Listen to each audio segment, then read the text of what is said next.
परमेश्वर तेरा धन्यवाद, तेरे भलाई उपकारों के लिए तेरा धन्यवाद मेरे परमेश्वर। इस स्थान के लिए, इस भवन के लिए मेरे परमेश्वर तेरा धन्यवाद मेरे प्रभु। जो आपने पिता परमेश्वर आशीष के लिए हमें दिया है मेरे परमेश्वर तेरा धन्यवाद। तेरे दास के लिए तेरा धन्यवाद, जो दर्शन आपने पिता परमेश्वर हमें दिया मेरे परमेश्वर, इसको आगे बढ़ाने के लिए पिता हमें इस्तेमाल करे मेरे परमेश्वर तेरा धन्यवाद। जो तेरा दास वचनों को लेकर आया मेरे परमेश्वर, हमारे हृदय गुर्दे में पिता वो बसने पाए और हम बहुत सारी आशीष लेकर आए मेरे परमेश्वर तेरा धन्यवाद मेरे प्रभु। जो भी न्यू ग्रेस न्यू मसा मेरे परमेश्वर तेरे दास के द्वारा आता है पिता, कोई भी अंधकार की शक्ति, कोई भी शैतान मेरे परमेश्वर हमारे जीवन से चुराने ना पाए मेरे परमेश्वर। हम बहुत सारी आशीष को देखने पाए इन वचनों के द्वारा मेरे परमेश्वर तेरा धन्यवाद। धन्यवाद मेरे परमेश्वर, धन्यवाद। धन्यवाद के साथ प्रार्थना यीशु के नाम में, आमीन। स्वागत है आप सबका रवि कुमार मिनिस्ट्री में। हम जोर से परमेश्वर का स्वागत करेंगे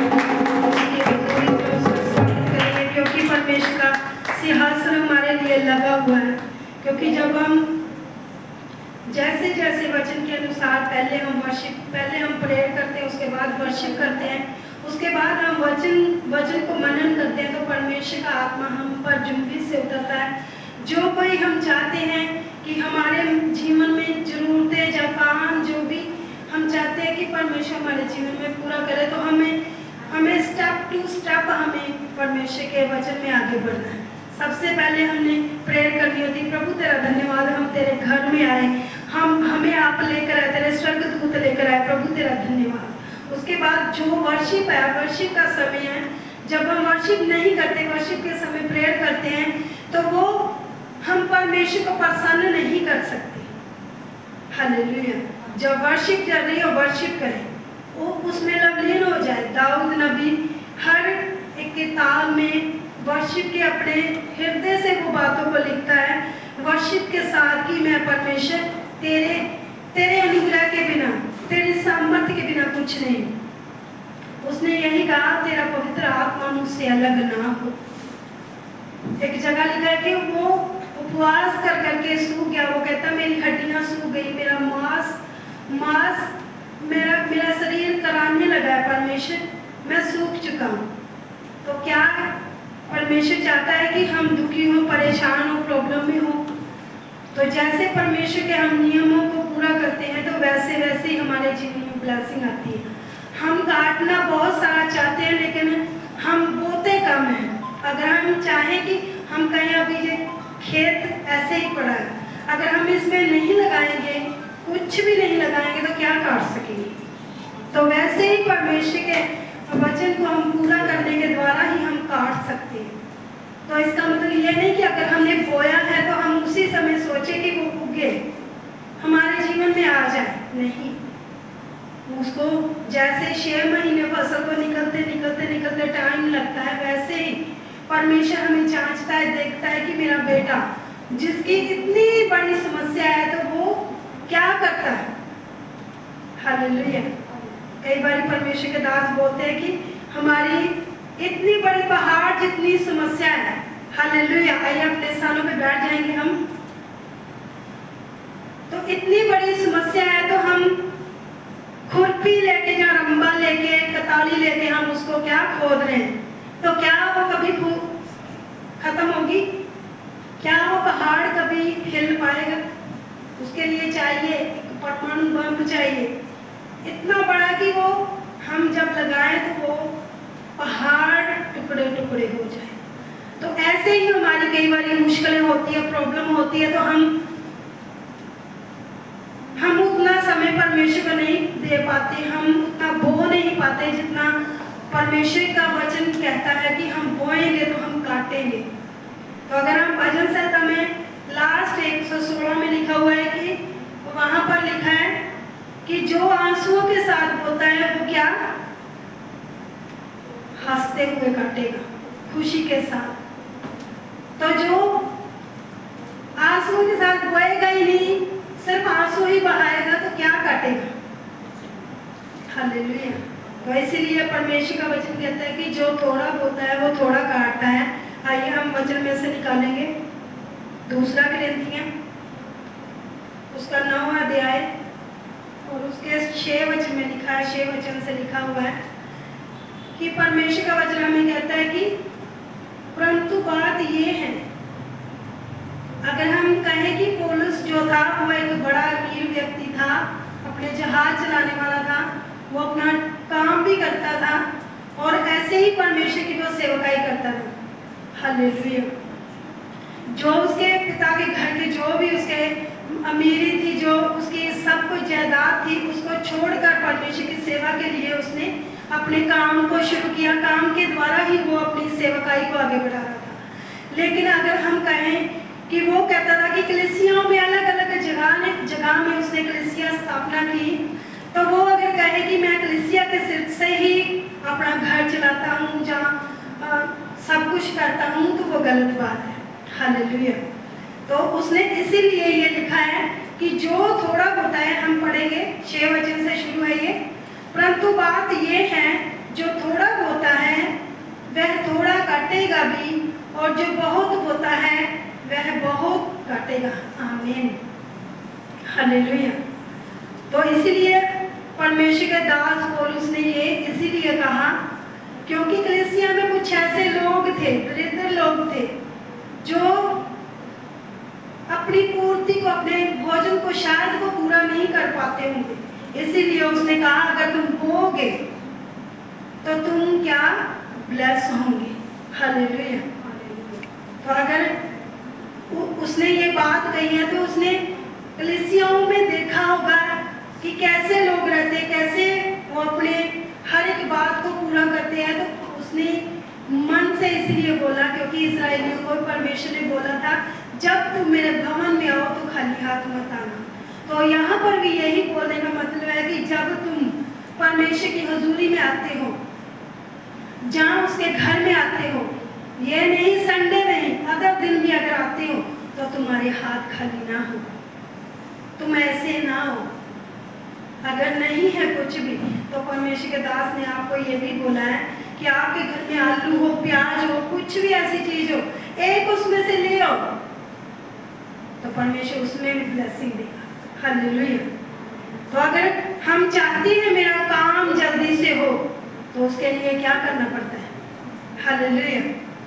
उसके लिए क्या करना पड़ता है? स्पेशल कुछ करना पड़ता है।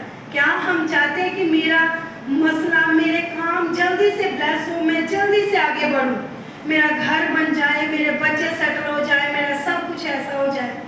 हम चाहते हैं, लेकिन हम जितना, परमेश्वर का वचन कहता है, हम जितना चाहते हैं हम उतना बोते नहीं, उतना हम परमेश्वर के लिए काम नहीं करते। हालेलुया। अगर हम काम करते होते तो हम पर ब्लेसिंग, अगर हम लाखियों में पड़े तो अपरंपार आशीष की वर्षा होगी। जैसे ये हम देख रहे हैं, इतनी बरखा आ रही है, इतनी बारिश हो रही है, तो ऐसे ही वो आशीष है, वो ब्लेसिंग हमारी पर उड़ती है। हम चाहते हैं हमारा ये मसला हल हो जाए, हमारा ये काम हो जाए, तो हम मैन ऑफ गॉड को हट कर देते हैं। हालेलुया। अपने ही मुंह से, अपनी ही बातों से। तो उसने इसलिए कहा कि जो थोड़ा होता है वो थोड़ा काटेगा। इसका मतलब ये नहीं कि जो थोड़ा बोने वाले वो थोड़ा ही काटेंगे, नहीं, एक दिन ऐसा आएगा कि वो बढ़कर बोएंगे। आमीन। हालेलुया। तो जो बहुत होता है वो बहुत काटेगा। आगे हम पढ़ेंगे, और जो बहुत होता है वो बहुत काटेगा। हर एक जन, 7 वचन में, हर एक जन जैसा मन में ठाने वैसा ही दान करे, ना कूड़ कूड़ के और ना दबाव से, क्योंकि परमेश्वर हर्ष से देने वालों से प्रेम रखता है। आमीन। हालेलुया।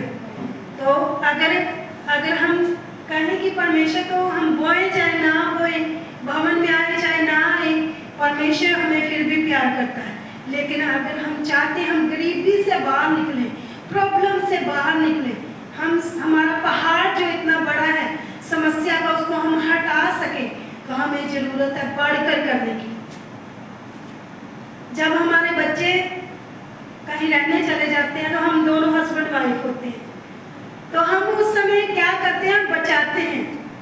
जब सुबह का खाना बनाया है तो दोपहर को अगर बना है तो शाम को, ऐसे चला लेते हैं कि बचाते हैं कि नहीं, जब बच्चे आते हैं तो फिर डेली 3 टाइम खाना बनता है। तो ऐसे ही अगर हम चाहते हैं कि हम बचाएं कुछ, तो बचाने के लिए हमें ये नहीं कि हम परमेश्वर के काम को कम करें। जब पर हमारे बच्चे बाहर होते, जहाँ रहने गए होते, ज़्यादातर तो हम भेजते नहीं, तो हमें समय मिलता है, हम परमेश्वर के लोगों के साथ मेल मिलाप करते हैं, उनके पास जाते हैं, उनकी सारी प्रॉब्लम, उनकी सारी समस्याओं को सुनते। क्यों? क्योंकि परमेश्वर उन पर अनुग्रह करे। हालेलुया। तो परमेश्वर के दास का कहना यही था, पौलुस का, कि तुम गरीब ना रहो, तुम प्रॉब्लम में ना रहो, तुम समस्या में ना रहो, इसीलिए तुम बढ़कर बोलो, थोड़ा ना बोलो। अगर तुम्हारे पास थोड़ा है तो उसको रख नहीं छोड़ो। अगर हम मत्ती में पढ़े तो वहां पर एक विधवा ने बोया है, तो विधवा ने कुछ नहीं रखा, तो बहुत सारे अमीर व्यक्तियों ने भी बोया, तो उन्होंने क्या, जो बढ़ती थी, जो मतलब बचता था वो बोया, उन्होंने रख भी छोड़ा, लेकिन जो विधवा थी उसने कुछ नहीं रख छोड़ा। इसीलिए परमेश्वर ने उसकी खुद गवाही दी कि इस विधवा ने सबसे बढ़कर बोया। हालेलुया। तो हमारे जीवन में परमेश्वर यही चाहता, अगर हम प्रॉब्लम में हैं, समस्या, मेरे काम नहीं हो रहे, तो हमें परमेश्वर के और भी करीब जाना, और भी हमने प्रेयर में जाना, और भी हमने वचन को पढ़ना, वर्शिप करनी। हालेलुया। जब हम नियम के अनुसार परमेश्वर की महिमा करते, सब काम, सब वचन को पूरा करते, तो परमेश्वर कहता तुम्हारे ऊपर अपरंपार आशीष की वर्षा होगी। तो कोई भी नाश करने वाली अंधकार की शक्ति तुम पर अटैक नहीं करेगी, कभी भी वचन में खर्ची नहीं आएगी। तो परमेश्वर जब धन संपत्ति देता है तो वो कभी भी दुख नहीं मिलता, कभी भी वो बीमारी नहीं लेके आता साथ। तो जब परमेश्वर ने आदम और हवा को बनाया था, उनको तंदुरुस्त और हष्ट पुष्ट बनाया था। बीमारी किसके कारण आई? हमारे अपने ही कारण आई, उनके ही कारण आई। हमारे जो मदर और फादर थे, उनके ही कारण, क्योंकि उन्होंने आज्ञा नहीं मानी। इसीलिए तो अगर हम आज परमेश्वर के वचन के अनुसार आज्ञा मानते हुए उसको वचन को पूरा करते, तो परमेश्वर कहता मैं तुमसे प्रेम करता हूँ। हालेलुया। तो हमने बहुत काटना है। कैसे? अगर मल्टी बैंड का हिस्सा नहीं है तो मल्टी बैंड का हिस्सा बने। अगर आप साउंड सिस्टम के लिए दे सकते हैं तो दे सकते हैं, क्योंकि ये ब्रदर आए हुए ढोल वाले। हालेलुया। तो अगर ऐसा आप कुछ बीज बोते, अगर कहते कि हम आपके जो बिजली का बिल है इसका हम खर्चा उठाते हैं, जितना बिल आएगा हम भरेंगे, कौन ऐसी जिम्मेदारी लेता है कि परमेश्वर कहता वो बहुत काटेगा। हालेलुया। हालेलुया।